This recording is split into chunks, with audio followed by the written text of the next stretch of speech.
XL வந்து நம்மளே கற்றுக்கலாம். கொஞ்சம் அந்த பேசிக் லெவலில் தாண்டிட்டோம்னா அதுக்கப்புறம் அட்வான்ஸ் லெவல் வரைக்கும் நம்மளே கற்றுக்க முடியும். பேசிக் லெவலுக்கு தான் ஒரு சில விஷயங்கள் தெரிஞ்சுக்கணும். ஏன்னா ஃபர்ஸ்ட் இனிஷியலாக உள்ள பயம் வந்து இருந்துதான் செய்யும். எந்த ஒரு டூலோ எந்த சாஃப்ட்வேரும் யூஸ் பண்ணும்போது ஒன்ஸ் அந்த பயம் போயிட்டுன்னா அந்த சாஃப்ட்வேரில் அப்புறம் எக்ஸ்போர்ட் லெவலில் ஒர்க் பண்ண ஆரம்பிச்சிருவாங்க. யாருமே முதல்ல வந்து எக்ஸலில் எக்ஸ்போர்ட் ஆகுதுங்கிறது யாரும் பண்ண முடியாது. அப்போ அந்த பேசிக்ஸ் மாத்திரம் அந்த லெவல் மாத்திரம் தாண்டியாச்சு அப்படின்னாலே வந்து அவங்க அதுக்கப்புறம் எக்ஸல் ஃபுல்லாக டாப் டு பாட்டம் அவங்க வந்து தெரிஞ்சுக்கலாம். அவங்களே தெரிஞ்சுக்கலாம், வேற யாரோட ஹெல்ப்பும் தேவை கிடையாது. ஸோ அந்த பேசிக்ஸ் மட்டும் கிளியர் பண்ணிட்டா கொஞ்சம் ஈஸியாக இருக்கும் அப்படிங்கிற ஒரு ஐடியாவில் இதை பண்ணுறேன். ஸோ இதில் பார்த்தீங்கன்னா கட் காப்பி பேஸ்ட் ஆல்ரெடி வந்து நம்ம யூஸில் தான் இருக்குது. நிறைய யூஸ் பண்ணுறது இந்த கட் காப்பி பேஸ்ட் தான். ஸோ கட் காப்பி பேஸ்ட்டுக்கு ரைட் கிளிக் பண்ணி கட் பண்ணி காப்பி பண்ணி பேஸ்ட் பண்ணலாம். அது ஒரு ஆப்ஷன் இருக்குது.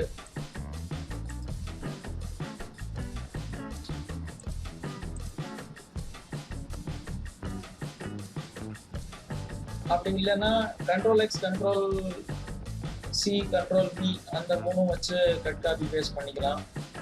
இதெல்லாம் இல்லாமல் இன்னொன்று ஒன்று இருக்குது. இது வந்து ரொம்ப சிம்பிளாக உள்ளது. ஜஸ்ட்டு வந்து இது மூணையும் காப்பி பண்ணணும், அதாவது இது மூணையும் வந்து காப்பி பண்ணி வேற ஒரு இடத்துல கொண்டு போகணும் அப்படின்னா இது மூணையும் செலக்ட் பண்ணிவிட்டு கண்ட்ரோலை ப்ரெஸ் பண்ணிவிட்டு இப்படி ட்ராக் பண்ணாலே போதும், காப்பி ஆகிடும். ஸோ இந்த காப்பி வந்து பார்த்தீங்கன்னா Ctrl+C யூஸ் பண்ணல, ரைட் கிளிக் பண்ணல, அதெல்லாம் பண்ணாமல் இந்த காப்பி வந்து ஒர்க் ஆகும். ஜஸ்ட் வந்து செலக்ட் பண்ணிவிட்டு கண்ட்ரோல் ப்ரெஸ் பண்ணி ட்ராக் பண்ணால் போதும், அவ்வளோதான். ஓகேவா? ஸோ இது காப்பிக்கு. சப்போஸ் கட் பண்ணோம் அப்படின்னா அந்த கண்ட்ரோல் ப்ரெஸ் பண்ணாமலே இழுத்து வச்சோம்னா அவ்வளோதான், அது கட் ஆகிடும். இங்கே இல்லை பார்த்தீங்களா இப்போ. ஸோ வந்து கட்டுக்கு வந்து சிம்பிளாக இப்படி எடுத்து வச்சாலே போதுங்கிறப்ப நம்ம வந்து என்ன பண்ணுறோம், Ctrl+X யூஸ் பண்ணுறோம், இல்லை ரைட் கிளிக் பண்ணி கட் பண்ணுறோம்.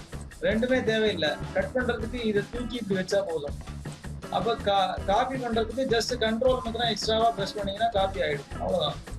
எக்ஸலில் வந்து இது யூஸ் பண்ணிங்கன்னா உங்களுக்கு டைம் சேவ் ஆகும், வேற ஒன்றும் கிடையாது. காப்பி கட் காப்பி பேஸ்ட் எப்படி வேணால் பண்ணிக்கலாம், பட் இப்படி பண்ணால் டைம் சேவ் ஆகும். இது ஒன்றாச்சா. அடுத்தது பார்த்தீங்கன்னா Ctrl+R Ctrl+D இது ரெண்டும் இருக்குது. Ctrl+R பார்த்தீங்கன்னா இதுதான் எனக்கு ரைட்டில் வரணும், இல்லை இதோட ஃபார்மேட் இதில் உள்ள ஏதாவது ஒரு விஷயம் எனக்கு ரைட்டில் வந்து சேமாக இருக்குது, இந்த செல்லையும் எனக்கு தேவைப்படுது அப்படின்னா நான் வந்து Ctrl+R யூஸ் பண்ணிக்கலாம். வெறும்னா அந்த நம்பரை காப்பி பண்ணுறதுக்கு மாத்திரம் இல்லை, இந்த ஃபார்மேட்டும் சேர்ந்து எனக்கு வந்து காப்பி ஆகும்.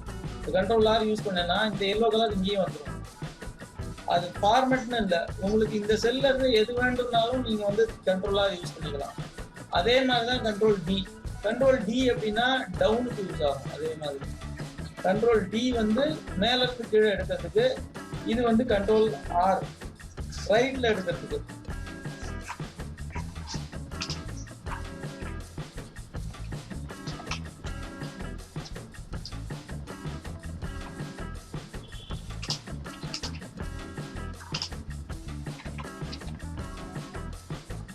ஓகேவா?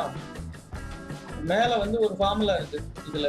இது அப்படியே நான் கீழே எடுத்தேன் அப்படின்னு பார்த்தீங்கன்னா இங்கே என்ன ஃபார்முலா இருக்குது, இந்த 2+3 வந்து 5ன்னு இருக்கீங்க. ஓகேவா? அப்போ இங்கே ட்ராக் பண்ணால் என்ன ஆகும் அப்படின்னா அந்த ஃபார்முலா வந்து நெக்ஸ்ட் லெவலுக்கு அதுவே மாறிக்கும். இந்த Ctrl+D வந்து என்ன பண்ணுவோம்னா 9 அப்படியே அடுத்த ரோக்கு அப்படியே மாறிக்கும்.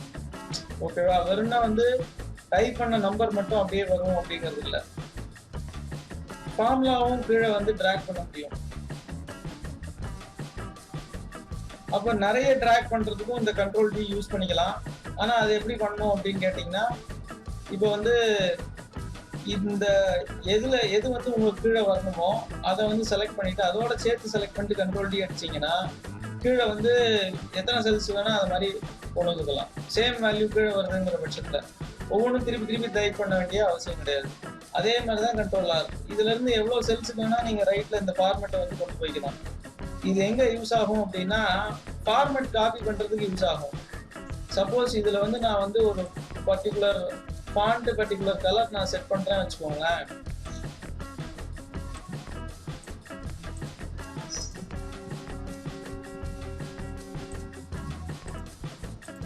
இப்போ இதில் வந்து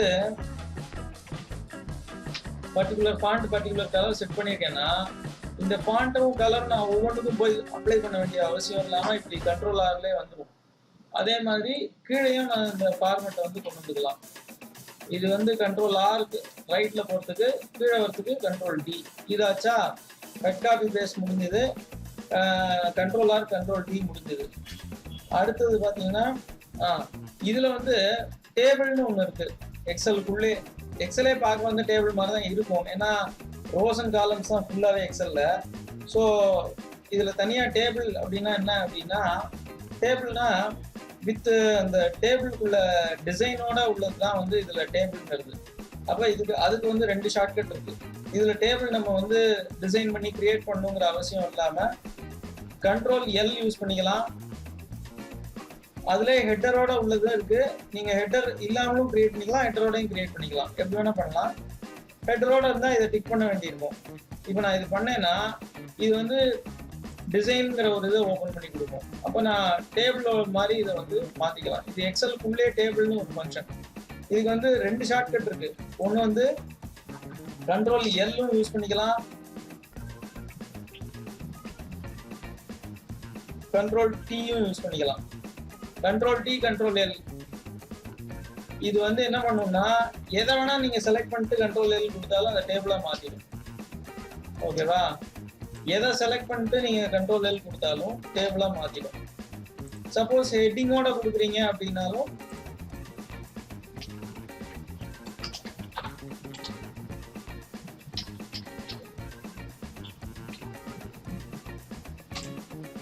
அதுவே வந்து டிக்காய் வருது பார்த்தீங்களா, ஹெட்டிங்கோட செலக்ட் பண்ணும்போது. அப்போ டெக்ஸ்டையும் நம்பர்ஸையும் வந்து அதுவே டிஃபரன்ஷியேட் பண்ணி மேலே உள்ளது ஹெட்டர் அப்படின்னு அதுவே எடுத்துக்கிறது. அப்போ இந்த டேபிள் பார்த்தீங்கன்னா இப்படி அமைஞ்சிடும். ஸோ டேபிள் கிரியேஷனுக்கு இதில் நீங்களாக போய் ஒவ்வொரு கலர் கொடுக்குறதோ இல்லைன்னா ஹெட்டிங்கை ஹைலைட் பண்ணுறதோ இதெல்லாம் நீங்கள் பண்ண வேண்டாம். அதுலேயே டிசைன் ஆல்ரெடி இருக்குது. அந்த டிசைனில் ஏதாவது ஒன்று நீங்கள் யூஸ் பண்ணிக்கலாம். இதில் வந்து ஏகப்பட்ட டிசைன் இருக்குது டேபிளுக்கு. ஸோ இந்த டிசைனில் எது வேணால் யூஸ் பண்ணிக்கலாம். ஜஸ்ட் நீங்கள் control L control D use பண்ணாலே அது டேபிளாக மாறிடும். அப்போ டேபிள் ஏதாவது இதில் கிரியேட் பண்ணோம் அப்படின்னா டேட்டா மாத்திரம் வந்தாலே போதும். அதில் control L control D use பண்ணி நீங்கள் டேபிளாக அதை ஈஸியாக மாற்றிக்கலாம். அவ்வளோதான். ஓகேவா? இன்னும் டெப்த்தாக டேபிளில் நிறைய ஃபீச்சர்ஸ் இருக்குது. இதில் பார்த்தீங்கன்னா இந்த டேபிளை எப்படியெல்லாம் ஹைலைட் பண்ணலாம் அப்படிங்கிறதுக்கு இதில் வந்து விஷயம் இருக்குது. இந்த டிசைனில் பார்த்தீங்கன்னா ஃபர்ஸ்ட் காலம் வந்து சில சமயம் ஃபர்ஸ்ட் காலம் ஃபுல்லாக வந்து டெக்ஸ்டாக இருக்கும். அதில் வந்து நம்ம கீவேர்ட்ஸாக வரும். அப்போ ஃபர்ஸ்ட் காலத்தையும் நம்ம வந்து போல்டு பண்ணிக்கலாம். அப்புறம் லாஸ்ட் காலம் சில சமயம் டோட்டல் காலமாக இருக்கும், அதை போல்டு பண்ணிக்கலாம். அப்புறம் பேண்டட் காலம்ஸ் வேணும்னா வச்சுக்கலாம், வேண்டாம்னா எடுத்துடலாம். பேண்டட்னா அந்த இன்பிட்வீன் அந்த டோட்டல் அந்த மாதிரி ஏதாவது வந்தால் அதை டிஃப்ரென்ஷியேட் பண்ணுறதுக்காக உள்ளது. ஸோ அதெல்லாம் இருக்குது. இதிலே ரிமூவ் டூப்ளிகேட்ஸ் வேறு தனியாக இருக்குது. ஸோ டூப்ளிகேட் இருந்தால் ரிமூவ் பண்ணிட்டோம். அதுவே இன்னும் டேபிளுக்குள்ளே நிறைய ஃபீச்சர்ஸ் இருக்குது. ஆனால் இப்போதைக்கு வந்து டேபிள் கிரியேஷன் மட்டும்தான் நம்ம பார்த்துக்கோம். டேபிள் கிரியேஷன் அந்த டிசைன் இதில் எந்த மாடல் வேணால் சூஸ் பண்ணிக்கலாம்ங்கிறது பார்த்துக்கோம். Just control L control D இது தெரிஞ்சுதான் போதும், அவ்வளோதான். அப்போ டேபிளுக்கு இந்த டிசைனில் வந்து ரொம்ப நீங்கள் கஷ்டப்பட்டு எக்ஸலில் கிரியேட் பண்ண வேண்டிய அவசியம் கிடையாது.